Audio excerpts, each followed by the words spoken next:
ल गाइज यो चाहिँ खोर्सानीको बिरुवा है। हेर्नुहोस् है, राम्रो आइरहेको छ। जति हाने त्यति नै आएछ। यहाँ चाहिँ भेन्डीहरूको भर्खर राखेको छ है।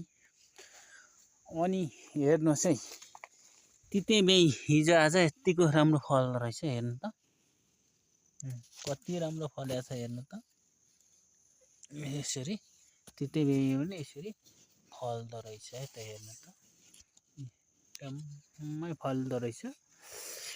यत्रो यत्रो भइसकेको छ, खाने बेला भइसकेको छ है।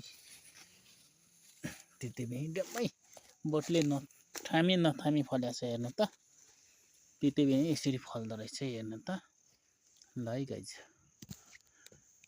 अनि यहाँ चाहिँ फर्सीहरूको बिरुवा, कोरेला छ, लौका है, यसरी आइरहेको छ है। यहाँ चाहिँ धनियाँहरू अनि मेथी, खोर्सानी अनि पालुङ्गो जातहरू लगाएको छ।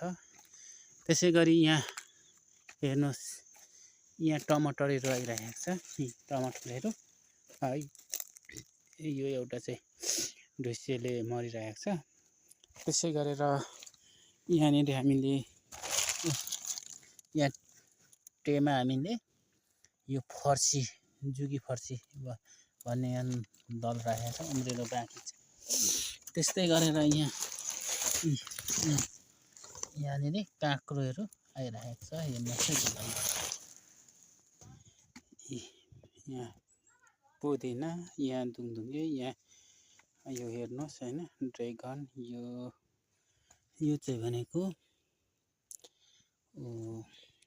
यो घिउकुमारीहरू, यहाँ मुलाहरू यसरी आइरहेको छ है।